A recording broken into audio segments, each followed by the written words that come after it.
वसुधैव कुटुंबकम, वैश्विक शांति का मार्ग। विज्ञान द्वारा एक दूसरे से निकट आए हुए मानव को उसी विज्ञान के बल पर अधिक सुगमता से एक दूसरे का विनाश करने में समर्थ देखकर शुद्ध स्नेहमय मानवता का स्वप्न देखने वालों के अंतःकरण का विदीर्ण होना अनिवार्य है। इस विषम अवस्था से निकलने का मार्ग ढूंढना ही चाहिए। आज जो सर्वनाशकारी शस्त्रास्त्र के निर्माण की स्पर्धा चल रही है, उससे वैज्ञानिक भी चिंतित हो उठे हैं। विज्ञान के अनुसंधान व प्रकृति की शक्ति का उपयोग करने का ज्ञान विनाश के लिए नहीं, अपितु उन्नति के लिए उपयुक्त हो एवं मानव कुटुंब के रूप में रहकर परस्पर सहकारी बने, ऐसी उत्कट इच्छा जगत के मनीषियों के अंतःकरण में प्रकट होकर क्रमशः बल पकड़ रही है। मार्ग की खोज चल रही है। इस परिस्थिति में कुछ बातें स्मरण रखना लाभदायक होगा।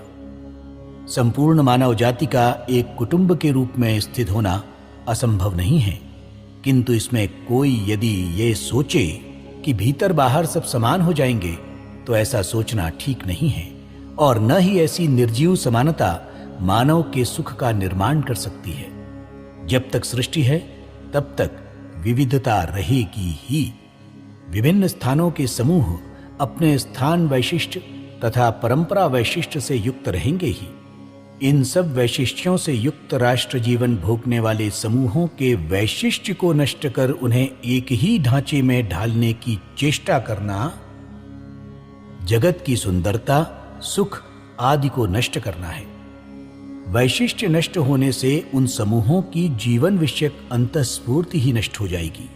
इस प्रकार का मृतप्राय मानव पशुभाव से केवल शरीर कर्म तथा सुखोपभोग आदि में ही संतुष्ट होगा तथा उसके फलस्वरूप उसके भीषण अधःपतन की संभावना होगी।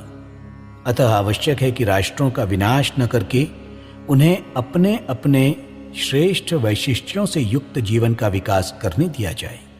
इस विकास में सब राष्ट्र परस्पर सहकारी बने, अनिष्ट विशेषताओं को परस्पर सहकार्य से दृढ़तापूर्वक हटा दें, ऐहिक जीवन की प्राथमिक आवश्यकताओं की पूर्ति हेतु सब राष्ट्र एक दूसरे का भरण पोषण करने में सहायक हों, वैज्ञानिक प्रगति के अभिमान से अत्यधिक भोग सामग्री का निर्माण न करते हुए संपूर्ण जगत को आवश्यक वस्तुएं मिलती रहें, इसके लिए सब राष्ट्र आपस में मिलकर उन वस्तुओं के निर्माण कार्य का बंटवारा कर लें तथा अधिक वस्तुओं से उत्पन्न हो सकने वाले संघर्षों को समाप्त करें।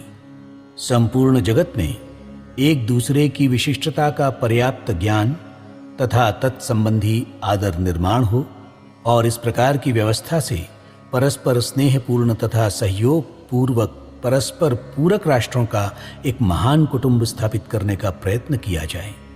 सबसे महत्वपूर्ण बात यह है कि सब लोग इस एक कुटुंब भावना को यथार्थ आधार मानकर चलें। घर घर दीप जले लक्ष्मी के, गीत खुशी से गाए हम। भारत भूखा भाग जगाने, भारत भूखा भाग जगाने, आज स्वदेशी भाव जगे। प्रकृति का उपयोग मानव कल्याण हेतु। इतिहास बताता है कि मानव जीवन में परिवर्तन होता रहता है। दृश्य और अदृश्य कारणों, संपर्कों व संबंधों के कारण उसका विकास होता है। समझ व व्यवहार बदलता रहता है।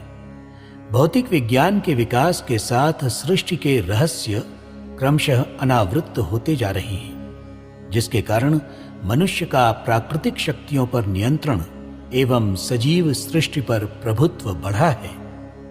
गत 100 वर्षों में प्रकृति से रहस्यों के ज्ञान में अद्भुत प्रगति हुई है। इस प्रगति के कारण वर्तमान युग को, जिसमें हम जी रहे हैं, आणविक युग कहा जाता है। अत्यंत प्रभावशाली इन शक्तियों पर नियंत्रण के परिणाम स्वरूप कई नई एवं विकट समस्याएं उत्पन्न हुई हैं, क्योंकि ऊर्जा अपने उपयोग के अनुरूप समान रूप से अच्छी बुरी अथवा लाभ हानिकारक होती है। इसके कारण पृथ्वी स्वर्गमयी बन सकती है, वहीं उसके विखंडित होने का खतरा भी उतना ही उत्पन्न हुआ है। अर्थात वो अभिशाप देने अथवा वरदान प्रदान करने दोनों में ही समान रूप से सक्षम है। इसका उपयोग सब प्रकार की प्रसन्नता, रोग मुक्ति एवं मानव की वर्तमान परिकल्पना से भी उच्च जीवन सुविधाएं प्राप्त करने में किया जा सकता है, परंतु ये निर्दयी विनाश का यंत्र भी बन सकती है, क्योंकि मनुष्य ने ही इन विकराल शक्तियों को खोजा है। इन्हें उपयोग में लाने हेतु मार्ग आविष्कृत किए हैं। अतः इसी पर इसकी मानवीय अथवा राक्षसी वृत्ति निर्भर करती है। मानव को दैवी अथवा आसुरी गुणों से सुसज्जित करने के अनुरूप ही ये विश्व स्वर्ग अथवा नरक बनेगा।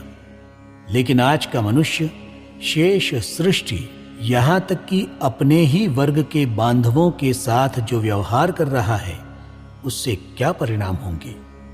व्यक्ति जिस तरह पहाड़ों को समतल करने का प्रयास कर रहा है, जंगल काटता जा रहा है, यहां तक कि धरती माता को संपदा विहीन बना रहा है, प्राकृतिक स्रोतों के जल प्रवाहों को प्रतिबंधित करते हुए उन्हें अपनी पसंद एवं निर्मिति के अनुरूप प्रवाहित होने के लिए बाध्य कर रहा है, वो सब सृष्टि के प्रति उसके अत्यल्प सम्मान को बताने वाला है।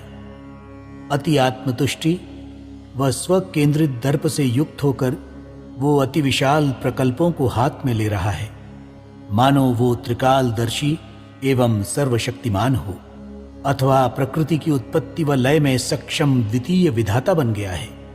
वो अपनी हठधर्मिता के कारण विशाल उद्यमों के प्रभावों को देखने को तैयार नहीं है। प्रकृति जब तक प्रतिक्रिया व्यक्त नहीं करती, तब तक उसके साथ खिलवाड़ करना सरल है, किंतु जब वो पलट कर वार करेगी, अनिवार्य रूप से करेगी ही, तब मनुष्य को कौन बचाएगा। किंतु वो तो बिना विचार किए शीघ्रता से प्रकृति की स्वाभाविक दिशा को ही बदलना चाहता है। देखने आलोक स्वर्गिक विकल कवि का गान होगा, भावना जब साधना होगी, तभी कल्याण